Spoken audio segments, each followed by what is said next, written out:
একদিকে যখন বাবরি মসজিদের শিলান্যাস করলেন হুমায়ুন কবির, তখন অন্যদিকে একেবারে হিন্দুত্ববাদী সংগঠনের তরফে শৌর্য যাত্রা বের করা হয়। সিমলা স্ট্রিট থেকে শৌর্য যাত্রা বের করা হয়, যেটা যায় শ্যামবাজারে নেতাজি মূর্তি পর্যন্ত। এই মিছিলে পা মেলান বিরোধী দলনেতা।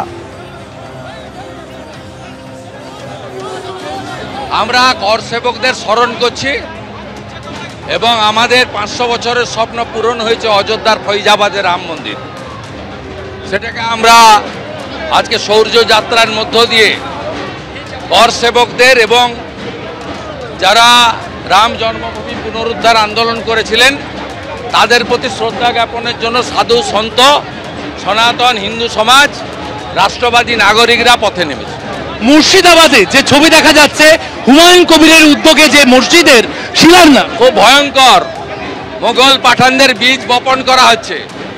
এরপরে আপনার বাড়ি দখল করেও বলা হবে ঔরঙ্গজেবের নামে করতে হবে, রাস্তার নাম হবে শাহজাহানের নামে। খুব ভয়ঙ্কর। জাগো বাঙালি, জাগো বাঙালি, জাগো হিন্দু। সংহতি দিবসের খুব অ্যালার্মিং।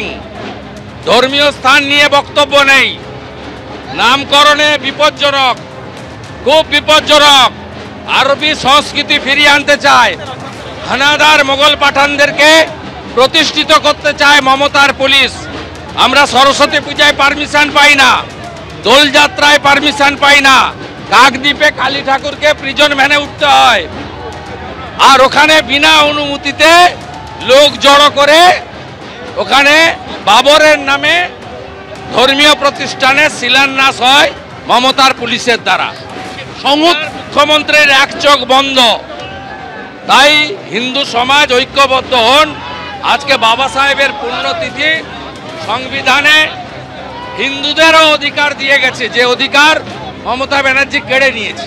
সংহতি দিবস, শেষ প্রশ্ন, তৃণমূলের সংহতি সব লোক হয়নি, ওর থেকে হুমায়ুনের ওখানে লোক বেশি। কাল 5 লক্ষ কণ্ঠে গীতা পাঠ, ব্রিগেডে গীতা পাঠে থাকবেন? হ্যাঁ, থাকা উচিত, আসবো। মুর্শিদাবাদের মাটি থেকে আজ বাবরি মসজিদের শিলান্যাস করলেন হুমায়ুন কবির। এই প্রসঙ্গে বিশ্ব হিন্দু পরিষদের কি বক্তব্য শুনুন।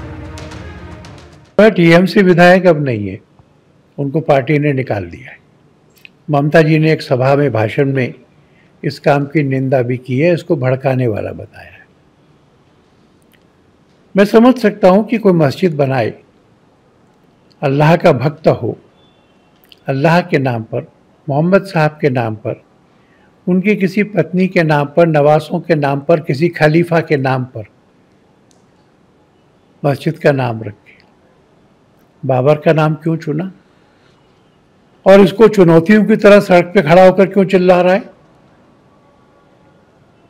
जिसने भारत पर हमला किया, हिंदुओं की हत्याएं की, महिलाओं को अपमानित किया, राम मंदिर तोड़ा, उसी के नाम पर क्यों? तो मैं समझता हूं कि ये भड़काने वाली कार्रवाई है। ये हिंदू और मुसलमान के बीच में विद्वेष फैलाने वाली कार्रवाई है, धार्मिक विद्वेष, संघर्ष वाली, और यह इसलिए कानून के अंतर्गत अपराध है।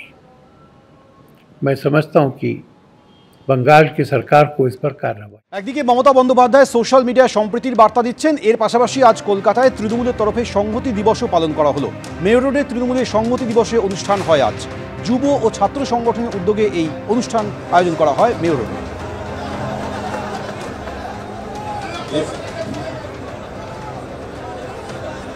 ধন্যবাদ কল্যাণদাকে তার বক্তব্য রাখার জন্য। এই সংগতি, হিন্দু মুসলিমকে নিয়ে একসঙ্গে চলার প্রচেষ্টা, যখন মুসলিম সম্প্রদায়ের মানুষ কখনো বিপদে পড়েছে বা অন্য কোন সম্প্রদায়ের মানুষ কখনো বিপদে পড়েছে, তাদের জন্য প্রথম যিনি ছুটে গেলেন তার নাম হচ্ছে মমতা বন্দ্যোপাধ্যায়। এ আজকের জন্য না,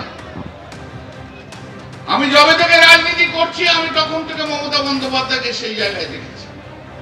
ছেড়ে দিন কলকাতার কথা, যদি রাত্রি 8টার সময় খবর আসলে পুরুলিয়াতে অমুকজনকে মারা হয়েছে, ইরেসপেক্টিভ অফ রিলিজিয়ন, পলিটিক্যাল কারণে, গোটা রাত ধরে জার্নি করে যে আগে যে পৌঁছতো তার নাম হচ্ছে মমতা বন্দ্যোপাধ্যায়।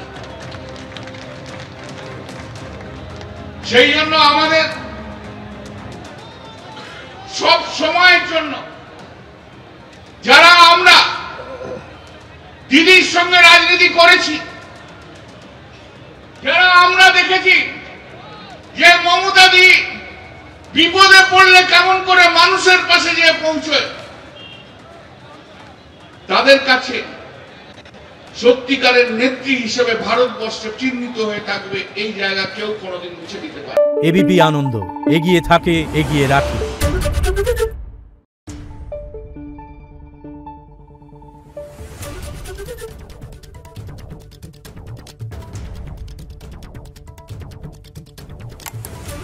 Thank you.